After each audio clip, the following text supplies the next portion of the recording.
SafeTV1, bonjour, merci de votre confiance et de votre fidélité. Flash Info RDC. Il n'y a pas que le procès du directeur de cabinet du président Félix Tshisekedi, Vital Kamerhe, deux autres affaires défraient la chronique en ces débuts de mois de mai.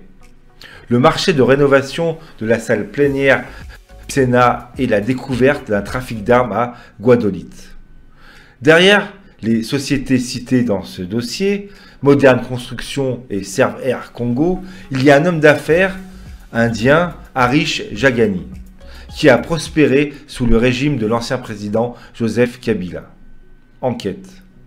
En République démocratique du Congo, RDC, l'ex-président Joseph Kabila répond aux révélations contenues dans l'enquête de RFI sur Harish Jagani. Un homme d'affaires indien qui a proposé sous son régime avec notre correspondant à Kinshasa, Pascal Molunga. Le chargé de mission de l'ancien président congolais, Joseph Kabila, dément tout avec le sourire. Julien Lubonga insiste d'abord sur le fait que son patron n'est pas en affaire avec Harish Jagani. Kabila m'a chargé de dire qu'il ne se souvient pas avoir déjà rencontré cet homme. Il n'a jamais rencontré cet homme d'affaires, déclare-t-il. Les témoins interrogés par RFI soupçonnaient que la construction de certaines tours dans la capitale Kinshasa serve à couvrir des opérations de blanchiment d'argent et que l'ancien chef d'État de sa famille soit derrière ses associés. Julien Lubonga balaye toutes ces accusations d'un revers de main. Je cite. « Tout cela relève de l'imagination, martèle-t-il. Ce sont des affirmations non seulement diffamatoires, mais extrêmement dangereuses. Quand Kabila investit, il ne le cache pas. Tout le monde connaît ses fermes. Tout le monde connaît ses biens. » Pratique de charme.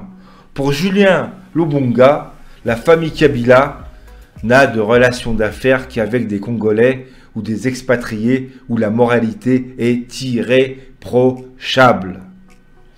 Dans ce qu'il fait comme affaire depuis qu'il a cessé d'être président de la République, je peux certifier qu'il ne s'associe pas à des hommes d'affaires véreux ou de gens qui font du blanchiment d'argent ou du trafic d'armes, ajoute-t-il. Durant ses 18 ans au pouvoir, Joseph Kabila se servait faussement attribuer des biens selon son chargé d'affaires. Ce sont des fausses accusations. En ce qui concerne l'appartement que l'homme d'affaires indien aurait donné à l'ancien couple, présidentiel au dernier étage de la tour Kyocita, au cœur de Kinshasa, sans confirmer ni infirmer, Julien Lubonga parle d'une pratique de charme des opérateurs économiques envers les autorités. Il donne l'exemple d'une autre tour sur le boulevard du 30 juin, Suzakum, sous Mobutu Sese Seko. Une suite avait été exclusivement réservée à la famille Mobutu. Il dit qu'il ne sera pas surpris si la même offre est proposée à l'actuel régime, incarné par le président Félix Tshisekedi. Depuis le 30 juin 2020, Harish Jagani, l'ami de l'ancien chef de l'État congolais, fait les gros titres des journaux sans même que son nom ne soit mentionné. Selon les informations recueillies par Radio France Internationale, il est à la tête de Modern Construction, l'entreprise qui a réalisé les travaux de rénovation de la salle plénière du Sénat. Ce marché de 4 millions de dollars, contracté hors budget, fait un tollé. Il a été passé de gré à gré en pleines vacances parlementaires et dans un contexte de réduction de dépenses publiques. Le président du Sénat est proche de l'ancien chef de l'État, Alexis Thomba Mwamba, mis en cause pour ses liens avec cette entreprise, a pris sa défense, jusqu'à bousculer en séance une sénatrice qui avait osé poser des questions sur cette procédure de passation de marché très douteuse. Le même jour, en ce jeudi 30 avril, sa cargaison d'armes est interceptée à plus d'1 millier de kilomètres à Godolite, capitale de la province du Nord Ubangi, chère au cœur du maréchal Mobutu. Le gouverneur Zato Nenga annonce quelques jours plus tard que d'1 millier de cartouches de Kalachnikov et de lanceurs de ce type Castor ont été découverts.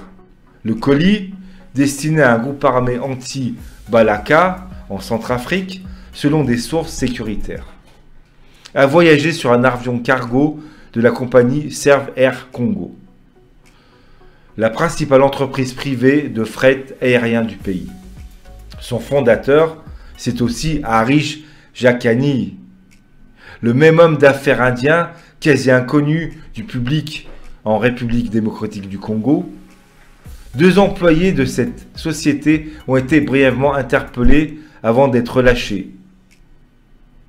Kabila dément tout lien avec l'homme d'affaires indien Harish Jakani.